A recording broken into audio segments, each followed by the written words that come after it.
Hey guys, this is an update on the Iranian operation and watched dozens, scores, hundreds, maybe not hundreds of hours, but coming in on scores and found very little light, much heat, but very little light.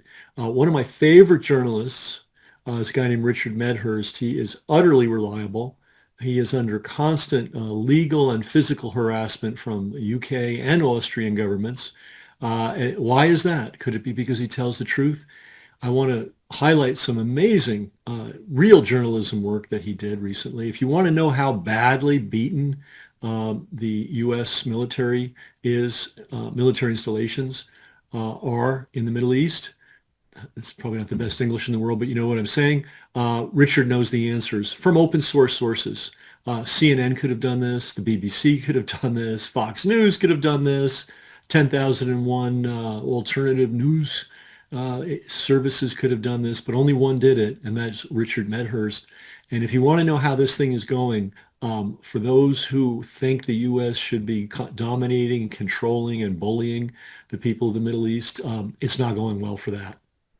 Done all of this myself manually. That's why I haven't been broadcasting during the last days. I've been suffering doing this stuff. But these are the GSC 52B SATCOM terminals that were taken out. Okay, so just take a look at that. Right, you see, you can already tell it's an American base because there's a baseball field on there. But anyway, you see the two radomes over there. Okay, so that's what they used to look like, and that's what they look like now. Right? That's what they look like now. So you can see they're just those black those black giant craters. Okay, they're completely gone, and also the warehouse here on the left is completely decimated. But yeah, believe me, it was not easy getting all these photos, like searching through the base the whole time. And it's just one. This is not even the most important part. It's not even the most important part. The real blow to the THAAD system and the Patriot system is in Qatar, first of all. Okay, this here, the ANFPS 132, we'll just say 132 for short, costs $1 billion. This thing costs $1 billion. It is so massive, it's going to take 8 years to rebuild this. And it's people say it's in Al Udeid Air Base. It's actually just north of it. Okay, so here, look at the map. Okay, that's where the airbase is, and this is where the site is of this radar that costs $1 billion. Okay, it's got a giant, massive hole in it. It costs $1 billion, and it's going to take another 8 years to build. It's 40 feet tall. It's very, very, very, very big. It's absolutely massive, and there's only 6 of these on the planet. This was the only one in the Middle East. It's the only one, and it had the largest range, right, out of all of the radar systems that the United States has. And you have to think how embarrassing this is, that you have a $50,000 drone, right, like a Shahed 136. Well, let's say a swarm. Like let's imagine you send 100 of them, right, like till you actually hit this. Even if you send 100 or 200, it's still way more cost effective. Like you compare, $50,000 times 100 to this thing that costs $1 billion and takes 8 years to build. By the way, you're still screwed even if you had the money and a time machine. Why? Because you still need the raw materials, these rare earth minerals from China. China has the overwhelming majority of them. So, Iran could phone up the Chinese and say, put the squeeze on them. You're never building this again. Good luck. I mean, I can't overstate how screwed up this is for the Americans, right? Like if I were them, I would genuinely be crying. So that's the one in Qatar. Now, if you look at Jordan, UAE, and Saudi, okay, they have the other smaller radars that cost about like 500 million each, okay? And those were also the only ones in the Middle East. Although, allow me to preface that by saying there's one more left in the Negev. One more. But those are the main THAAD radars, and they're all destroyed now. All of them. Okay? So I also mapped those out for you as well. Let's go to the let's start with UAE, for example. Okay, so let's go to Ruwais base. Okay, and yeah. So look, this is how it used to look before. Okay, that's how it is on Google Maps. And then if I overlay You can see the black charred spots. Now it's true that there's less shadow, right? Don't mistake the two. But that is definitely destroyed. That black mark over there, it's cooked. Okay, that's definitely cooked. And there's another one over here. Okay, that's definitely gone. That's just gone. Okay, that's the TP2, right? We just the one we looked at in Qatar was the 132. This one is smaller, less expensive, and it's called the TP2. So this is Ruwais base in UAE. Now, not too far away, you've got Al Sadr base, okay, and it has an identical radar system, right? TP2, and that one also got smoked. Okay, so I'll just show you how it used to be and how it is afterwards. You can see down here these black spots on the structure. Again, they're separate from the shadow of the sun, right? You can definitely tell them apart, right? That one is definitely a strike. That one's definitely a strike, and you know it's just cooked. It's completely cooked. Gone. Right now, if we look at Jordan, for example, right? In Jordan, we've got the Salty Air Base, and that one was also cooked, right? I think the image has gone out of where I placed it earlier, but you know, just leaving the rest aside, you can kind of see it's completely charred and destroyed. Again, I forgot where I placed this image. I think Google Maps is tripping a bit, but this one is 100%, 100% from Jordan, from this specific base, and that is cooked. That is gone, right? Completely smoked. And then if we look at Saudi Arabia, right, there's another TP2 radar there in Prince Sultan Air Base. Also completely cooked. It's even on fire in the satellite photo, right? So that's how it used to be, and you can just see the smoke bellowing out of it. Okay, cooked. And these were the only ones in the Middle East. There's just one left in the Negev, one left. This is why the Israelis have no more early warning. You know, in terms of strikes, they don't get them from Gaza and Lebanon, by the way. Like when Hezbollah or Hamas fire something at the Israelis, first of all, they're not ballistic missiles usually, and the distance is so short that there simply isn't enough time to give them a head start the way there is or used to be with these, right? These things you would get like maybe 5 minutes, a little bit more. Right now, it's like down to 1 minute, and it's not me saying this, okay? It's not me saying this. I'll show you. Give me 1 second. I'll show you what the Israelis are saying. I just want to show you one last thing in Kuwait, right? The one in Kuwait is devastated. I mean, it's not a TP2 system.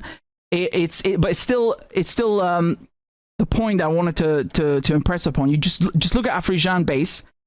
I mean, I lost count of the number of photos I overlaid on this. It's completely, utterly smoked.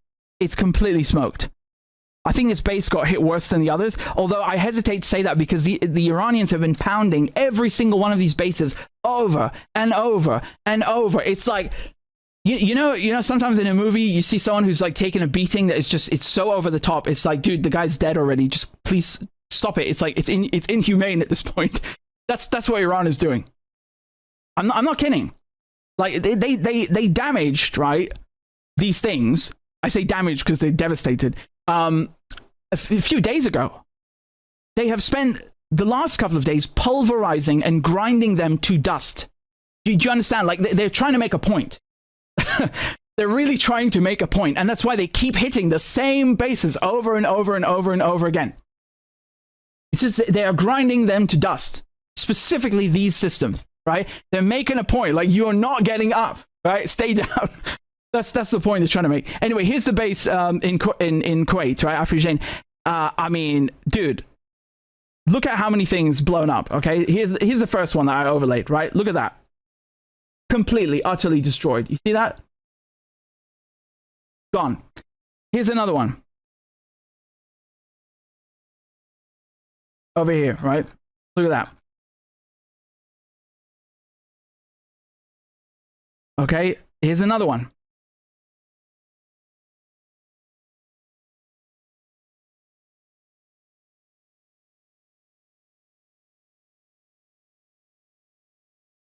And another one. I think you get the idea. I'll just turn them all on and you can kind of see what I mean, right? So the thing is, you go on CNN or like other sources, they'll show you the before and after of like a small snippet. That's not good enough for me, and I know it's not good enough for you guys. So I wanted to give you the full package where you can see the whole base and just look at how, I mean, it's been smoked.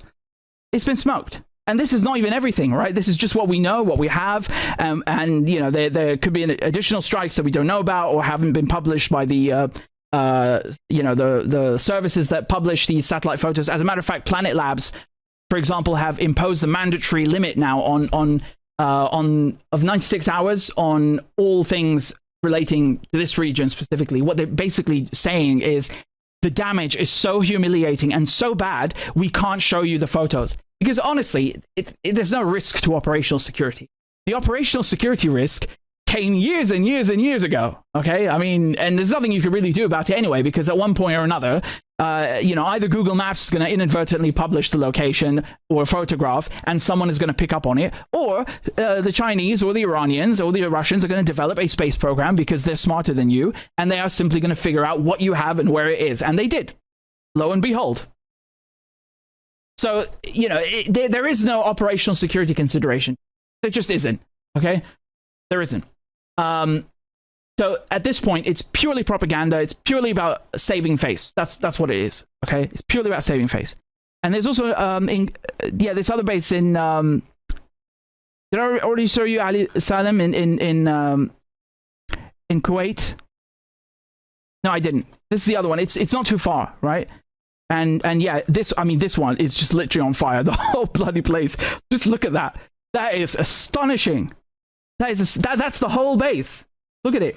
They probably hit the fuel depots, the aviation fuel depots there. In addition, of course, to the tower that you can see right here, which I placed this marker, right? You can see here they hit the satellite.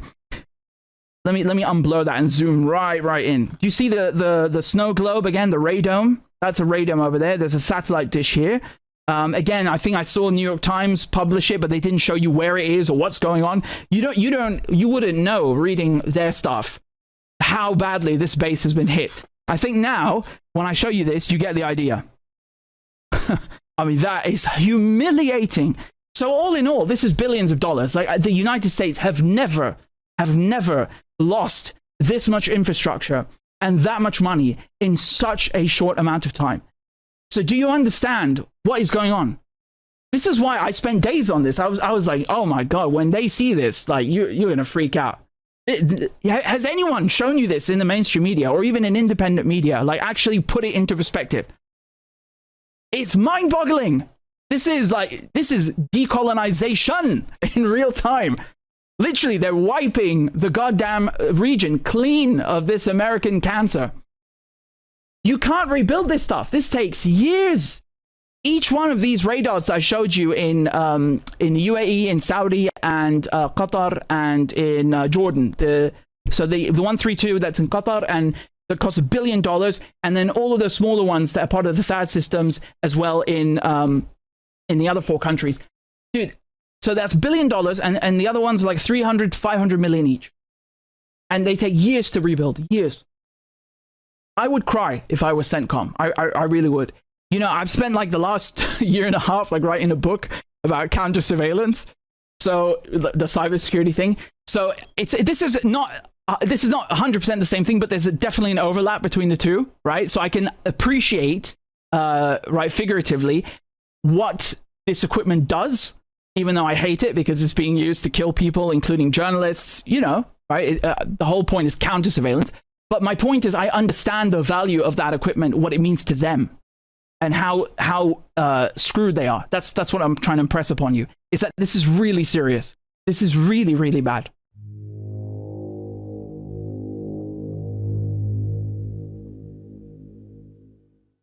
Brass Check TV, free to you, not free to us. We've got a server bill, we've got an email software bill, we've got a tech helper bill, and that happens every month. So to everybody that is supporting us financially, that's paying for their subscription in one way or another, we really appreciate it. If you're not, consider doing so. Everybody's got money for the newspaper and the cable bill and all that. Do you have money for media that's actually serving you? That's really the issue here. And when you help us, it allows us to get this information out to the world. So thanks to all our supporters, and if you're not a supporter already, please consider becoming one.